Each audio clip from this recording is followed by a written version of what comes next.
Jeana and Kirk, Hey. I have you together again. Yep. Thank you very much, Jeana, Billings, Kirk, Verner. We have done it a few times, but it's a rarity no matter what. So this time we are going to talk about traveling, because you have been all over the planet basically. Yes, we have. Yeah, it's been a bit of a busy start of our season. You know, we went to Abu Dhabi twice, once for just a 16-way camp, and then we went back for the EASA big meet there with 16-way, 8-way, 4-way, and then the race and the BFS 8-way, which was super cool. All of it was so cool. And now you're going to be here for a little bit. France, yeah, we went to France as well. Okay. Are you getting a little break now, at least? No. Are you happy to get a little bit time at home, at least? Yes. Yes, a break from traveling for sure. Yeah. Until April. Yeah. So until April. Mm-hmm.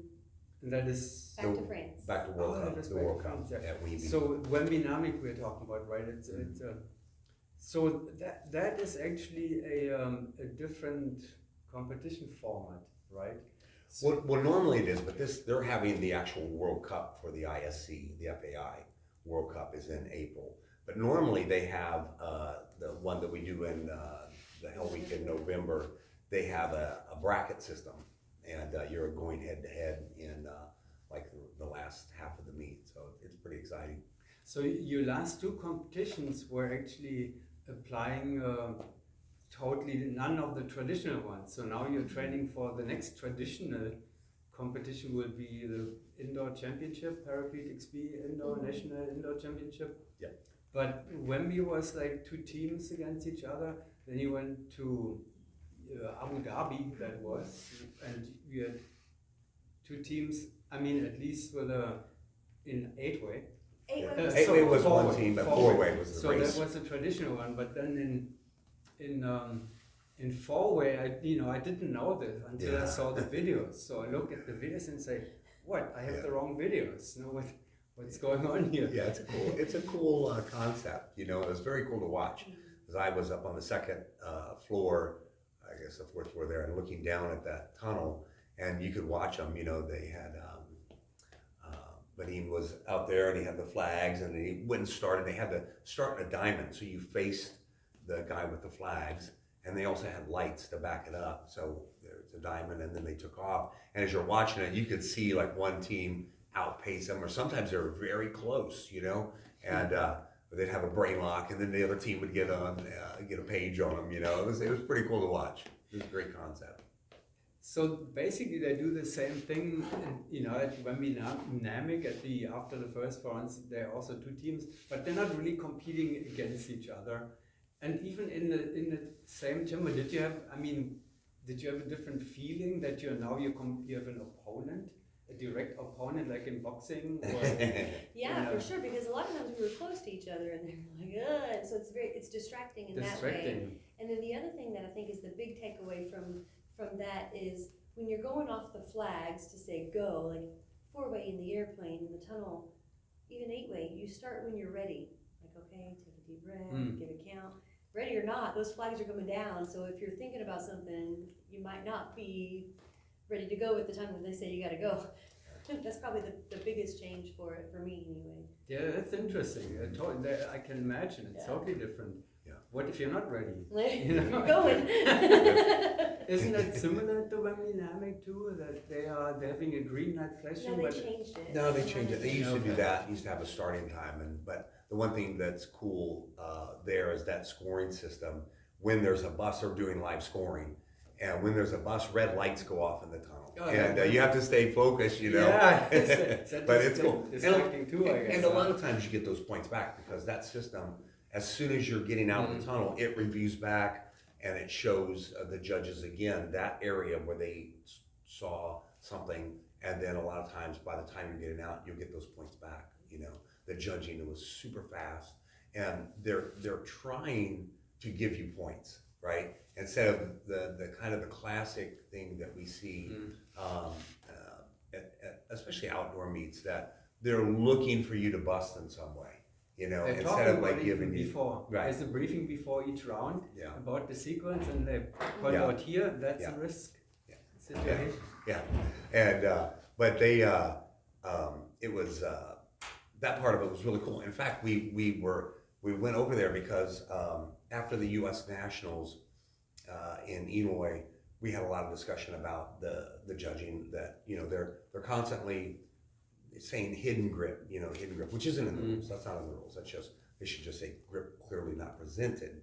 So we went over and we had dark gloves. It was like let's try some rounds of dark gloves. So we took off some dark gloves, and about 3 or 4 rounds in, the judge came over and was like, "Hey, why are you wearing dark gloves?" And I'm like, "Well," and I explained to him, "Hey, we want them to look at the points, not look at the grips." And and he's like, "Look, I'm trying to give you points."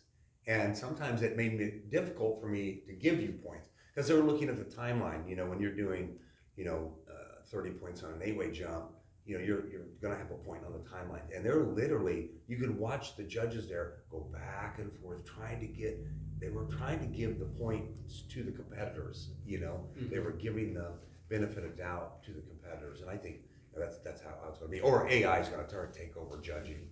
Anyway, well, that's what judges and jurors are doing in law. They have to use common sense to decide whether it's true or not. Right. So if you know it's true, and you still don't get the point because you can see it, it's kind of a little odd. Yeah. So we switched to white gloves, and it was all fine. And then we realized, hey, this is the difference is that they're trying to give us points. So I have another judging question then on that behalf. Not clearly presented. I mean, that's what it is. It's not presented properly, right? Yeah. But it's not the competitors doing that. Then it's or not even the team videographer, because there is none. Right. You have only a camera, so it's not you presenting it clearly. It's a camera. They even have that for indoor. Yeah. Indoor, I've seen not clearly presented. I'm like, well, guess it's a video buzz. What's a video buzz in the winter? And again, sometimes I think it's like under the leg or something, and they don't see it. And just it obviously something catches their eye. I haven't really gone through the win games judging yet. I looked at the jumps that much, but it seemed like the ones I looked at, they were catching stuff pretty well there. I thought they did a good job in Russia, even on 16-way, where I could see things happen in our 16-way, and I was like, oh man, that's going to be hard to see if they can see it, and they were catching it. So the judges are getting better, and I know it's a tough situation. The competitor, wants it to be judged quickly and fairly, and they're trying to, and sometimes they just get lost in, like that, like hidden grip and things like that. When there's a bust, it's usually very obvious, to me. And so I think it's trending up, that they're getting, they're looking at a lot of other jumps, and they don't come into the nationals cold as much as they used to, so. Well, it will not take too long until artificial intelligence will take that anyway for us, right? So. Yeah, I know I know Mikhail's been working on one. He says it's very accurate to past jumps, and so it's just a matter of time. AI is going to take a lot of things. So who knows? There was an interesting point, Kirk, that you made earlier in the 2 4-way teams in the same flying chamber. Here you tell the operator of the tunnel which speed you want to fly with. Oh yeah. But then that's different. I mean, how do you do that? They just have to adapt to they made us the fly highest. at a speed that was really fast, and so you just put weight belts on. Yeah, they put weight belts on, and it's always going to be something, I think you look at the top teams in the world right now, because they're pretty dialed in,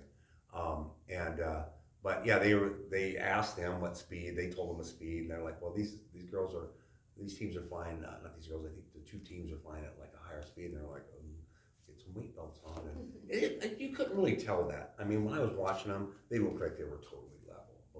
All the teams. You could feel it. You got it. Yeah, little curled up in there. But if you put weight, I mean, we can chat here. It's just a Jeana who's chat. So. If you put weights on somebody, I know it from I've never flown in my whole life probably without weights, but Well, in fun terms maybe, it is a world of a difference. Yeah. If you put weights on somebody, all of a sudden you feel like a big truck Yeah, you're compared to moving a mass. Ferrari, you know, so that has an impact. Yeah, for sure. You know, I think, you know, there's going to be no way around that if they keep that format. They're going to keep that format there for sure. And hopefully they In Abu Dhabi. In Abu Dhabi, that EASA meet. Hopefully it gets some good traction and more people come. You know, there some mention of a big money purse for next year's event through all the disciplines. But they just put on such a great show, and they were wanting to put on a good show, and they did. And even the other things that, you know, not our discipline, the race and the pursuit and the VFS 8-way, it was fantastic to watch. So much fun. And you know, so it's kind of cool to have all those different disciplines. And then they had a thing that they're going to add next year, which was the opening ceremonies. They had these two freestylists that did this, looked like ballroom dancing to Beauty and the Beast at the beginning. That was fantastic. I mean, everybody was just like watching it the whole time, and it looked like they were ballroom dancing. They were together like they were dancing and spinning, and it was really cool. So I believe they're going to add that event next year to this EASA event. So then we get a real artistic competition It was there, cool. you know, because that's like ice skating where the judges, Yep. you know, you have to impress the judges Yeah. with beauty. Yeah, it was so cool. athletic too. Yeah. Interesting. Well, back to the presence here now, where I was seeing some people flying. Rhythm is here, you know, and then there was another team flying, and a little bit. Jeana, you don't have 8-way alone is not enough for you. I mean, you need double duties, I right? didn't do double duty last year. I took a year off. Well, that counts. Yeah. Okay, so now your new plans here. It was a different XP4 lineup there, but you're planning to compete at the nationals. Yeah, well, it's more of this kind of a throw together pickup thing with maybe the intent of going outdoor. So right now that's really what this is. This is not we're not really doing the indoor nationals because we're trying to win any slot. It was mainly we can throw 5 hours together of training, we'll compete together, see how we like it, and if we all agree and the schedule works and want to continue, we'll take this outdoor. So that was kind of where this started from. And you're not alone with your desire to for double duties or do more than Jen, your 8-way teammate. Yeah. Jen, she is in it with you. And then we have Laura, right? And Anna is back. So that, you know, that makes you the top contender probably in the 4-way women at the upcoming indoor championship. Yeah. So the range TNT girls, they have their plate full now. Oh yeah. It will be interesting. I look forward to that. Yeah, I haven't heard from them. I'm sure they're going to have a pretty aggressive training plan for the world meet. You know, they're all fantastic flyers, and it's going to be a good representation for the United States for 26. You know, so yeah, it'd be interesting to see how much, if they've been training tunnel. I don't know. They haven't been training here, so they could be training anywhere. You know. And now totally, I know you know you have to get ready for 8-way. 8-way training is coming up now, right? So there's a short break for Jeana, and you just got up from your night's sleep, I guess. Yeah, I was at home and doing normal home stuff, you know. And Jeana has a whole training day behind her already. Yeah, her alarm went off at 6. I was like, ooh. But XPA training is coming up, so let's totally different topic quickly towards the end. We have 4-way, 8-way world champion. I don't know. I mean, I know I keep track of it, but I cannot really say it right now. Multiple 4-way, multiple 8-way. We have Jeana with multiple 4-way women, and you're going at your 4th 8-way world championship, right? Yeah. I mean, this year will be the 4th consecutive. 21, 22, if you're winning again. Right. So you have seen it all, you know, and you're on the very top level of obviously formation skydiving competition. And then both of you participated in the January Indoor Cloud League event, where you're working with the lowest level of four-way that is, that is out there, what is your motivation behind that? Well, I think it's more of like when you're introducing people to four-way, when they get a little excited about it, because I mean, it was the same thing. If it wasn't for four-way, I wouldn't still be skydiving. So it's exciting to share what we have and what they could have if they wanted to be a part of the team and the growth, and makes it really easy with the colors and everything that Rhythm has with their apps. Like that excitement of progress is the motivation. You get more out of doing stuff like that than you do even high level throw together 2-on-2s, or I mean, everybody's excited about it, but to watch these guys, I've never taken a cat before. Yeah. How do I do it? What am I? I mean, that's it. That's the motivation. Yeah, and building new competitors. Again, her example is so perfect of that. Going and fun jumping, and then kind of got to that point of what is this all about? And then goes to an event in Atlanta with Scott Franklin, and it's like, wow, this has got structure, right?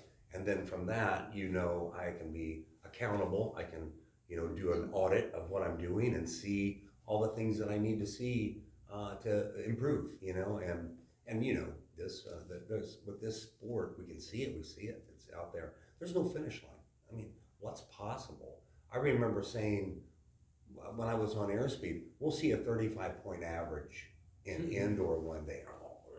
And they're already, they're knocking that door down, So, even the French guys, they had that jump there that was like 3 randoms and 12. They did 44 on it. I mean, they must have go 41. It's ridiculous. Yeah. It's ridiculous, man.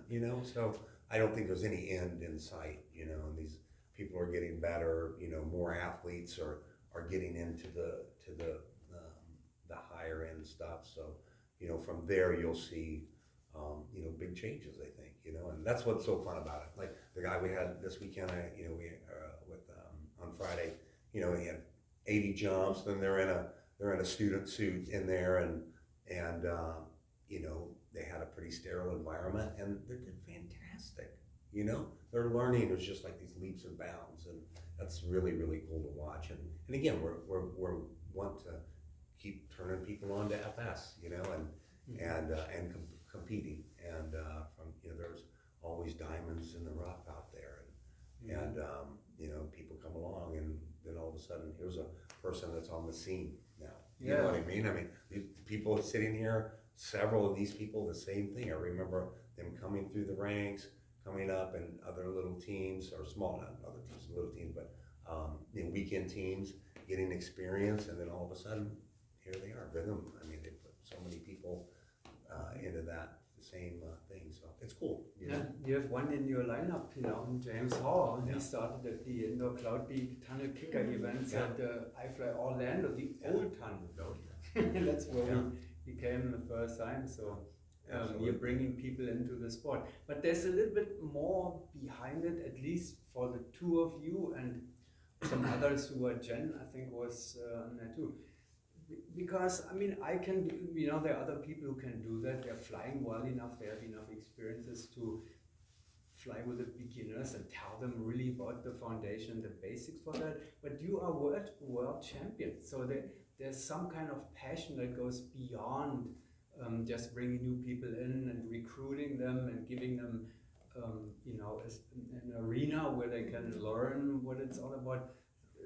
There's a little bit more. So what is it? You can't live without 4-way, 8-way. It'd be so boring without it, for sure. Yeah. Could you imagine? Yeah. Even skydiving without doing 4-way or 8-way, it'd be kind of lame. I guess it doesn't really feel like, oh, I'm a world champion. It doesn't feel like that. It's more of like just the excitement of sharing why I love doing it with these guys. And who knows, that might be one of our future teammates that we just met during ICL. I mean, I was coaching Anna at intermediate one year, and the next year she's my teammate at World Meet. Yeah. And the same thing. It's like, and just seeing them learn. Like the lights go on, and they're seeing the same thing that we see. That how this whole other counterculture inside of skydiving, in the competitive world, you know, and then I even saw it here. I mean, they did well enough to go, I'm going to do more of this, you know, and that starts with buying the right equipment, getting yourself a jumpsuit, you know, and the full face helmet, of course, and you know, and it's just the beginning, you know. They can just keep on the accelerator, and there's no end to what they can possibly do, you know. It's always that, you know, sometimes I know that people, you know, everyone has a hobby, and almost all hobbies are expensive, and skydiving certainly is one of those. But even when, you know, I went to airspeed, you know, I was running a drop zone before that and making good money, and then making no money after that. But you're always going to find a way if it's worth it, right? I mean, I was at the point where I will work at Circle K at night and to do this. I'm not going to let that stand in my way, you know what I mean? And sometimes when things are so exciting to people, they're going to find a way to do it, you know. And if that's, however, you know, get a second job, you know, not go on vacation that year, whatever it is, you know, you get that sacrifice, you know, sell your motorbike, eat a lot of ramen, eat a lot of ramen. I mean, the other part of like doing ICL events or coaching a lot, that makes you a better skydiver. So it's a little bit selfish too, because even for ICL, say we have an hour of flight time, we could be flying with 3 different teams at all 3 different levels, and you have to kind of recalibrate each time with, okay, even if you change Kirk out for Nick Himlin, or you change Nick Himlin out for Craig Gerard, Jesse Stoller, everybody could be really fantastic skydivers, but everybody flies different. Your personalities in the skydiving, you feel different. And all of that you're learning flying with all those people during ICL is making you a better competitor. Because you're problem solving on the fly. Yeah. So it's not just, I mean, it's for them, but it's also for us. I mean, that's the only reason I ever even started the 4-on-4 camps, was because I fell behind on 8-way. So I needed more. And that, I think that definitely helped me with 8-way. I think that it's selfish too. Yeah. Jeana, Billings, and Kirk, Verner, bringing new people into what we love to do the most all the time. And now they're going and train to win the next World Championship. That's right. Yep. All right. Well, thank you. All right. Thank you. And good luck. All right. Thank you.